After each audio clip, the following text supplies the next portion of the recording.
We live in a world characterized by a high rate of first-class level of wickedness and misdoings, such as never seen before.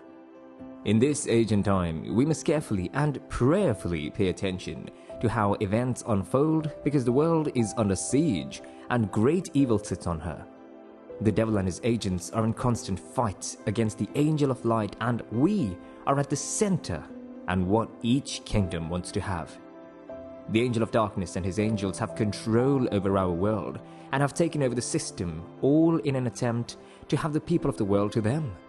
Many people don't even realize that these agents are forces responsible for the numerous bad things they do because they made themselves open and become the platform for these things to be perpetrated. Some of these evil acts have become so common that many think they're normal things and are not bad again.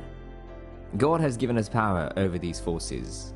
We must come back to Him in alignment to be able to overcome these evil forces. An average person is influenced by a force other than theirs. A force that does not represent the personality of God. A force that differs us from our original design and calling. Force that negates everything called good and even fights against that which we are called of God to do. It's important for you to know that these forces are in our everyday life, consciously or not, by our will or not. The sad thing is, we are now accepting the negative reality as a norm, or should I say, a way of life? So much that the problems we face in our daily lives, if carefully scrutinized, we'll discover that these forces are behind it. The world is where it is today. Many wrongs happening, so many ups and downs, and nobody's asking a question, why? The reason is because our world is controlled by the forces of darkness. Let's talk about some of these forces that control our world. We must contend to be out of the grip of these forces, else our lives will go so wrong, and when wrong things happen in our world, we will be left out. But the good news is that these forces are a respecter of persons. They respect those working in the calling where of God. So when things go wrong, those elect, as I call them, are not under the influences of these evil forces. Amongst them are, number 1, lies. A lie is an intentionally deceptive message in the form of a statement. Lying is bad because it misuses the God-given gift of human communication. God gave humanity speech so that they can accurately share their thoughts. Lying does the opposite. Lying can reduce the integrity of a person. It can increase the risk of being punished. It can threaten people's self-worth by preventing them from seeing themselves as good people. And it can generally take away trust in society. Lying reduces trust between people. If people generally do not tell the truth, life would become very difficult as nobody would be trusted and nothing you hear or read would be trusted. You would have to find everything out for yourself. This is an evil force in a society that has clouded the minds of many. The world is where it is today because of the many lies in every section, and this has made evil prevalent in our world. If we make the world a better place and represent Christ well, then we must desist from lies, because in the presence of lies, evil thrives, but in His absence, it shrinks. So if we must shine our lights brighter, then we must put a stop to every form of lying. It does not glorify God. Number 2, greed. Greed is another evil force that has so much eaten up deep into the world. The effect of this has caused great evil from inception till date. It has eaten deep into our society and the world at large. This evil is amongst the many things that caused Lucifer's fall. So every time we exhibit this character, we break God's heart. It is on this that Judas sold his place with God and betrayed Jesus. It was on this that Esau gave up his destiny. It was on this that Ammon slept with his own sister and lost kingship and his life. Greed comes with so much consequences. The negative effect of greed on society is that it allows the not stable, inconsiderate part of the world to transfer its anger and thoughtlessness onto others, therefore avoiding its responsibility and deserved moral judgment. If there is any biblical story to pick for the effect of this evil, is Gehazi. How a man lost the anointing and even became cursed with his generation unborn. What a pity. As Fisher Amili once said, Greed is a strange sin. All you want to do is acquire money, acquire material, acquire time, acquire energy, acquire attention. The running mantra is I want, but that quickly turns to I need.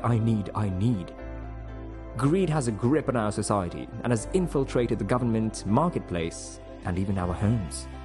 It creates a divide between a moral compass and relationships. It can hover over its victim's mind like a dark plague, a relentless desire to acquire more and give less. We must all rise and stand against this norm by being contented, making do with what we have, and much better from our end would put a stop to this menace that threatens our society. Let us not pollute our souls with greed, but saturate it with the love of giving to others. Number 3, disobedience. In every society full of anarchy, there was once a law. These laws govern and control how people live in such a society, but these evil forces have made people to start acting against the norm. They now do what they ought not to do, go to places prohibited, and keep wrong friends. Why? We must understand that the victims of these forces sometimes act out of their own will. When anyone is under the influence or control of this evil power, the spirit of disobedience sets in. When this evil visited Adam and Eve in the Garden of Eden, it talked out God's instruction to them and made them disobey God's commandment, which threw the whole world into chaos. But thanks to God for His Son, Jesus, who came and showed us a greater light, and it is in this light we must walk in if we must escape being under the influence of these evil forces. Number 4, corruption. Corruption is a dishonest behavior. Every man born of a woman has this nature in them, but it is God's help that one can scale through. This evil has done so much harm to individuals and the world. Corruption affects us all. It threatens sustainable economic development, ethical values, and justice. It destabilizes our society and endangers the rule of law. It undermines the institutions and values of our democracy.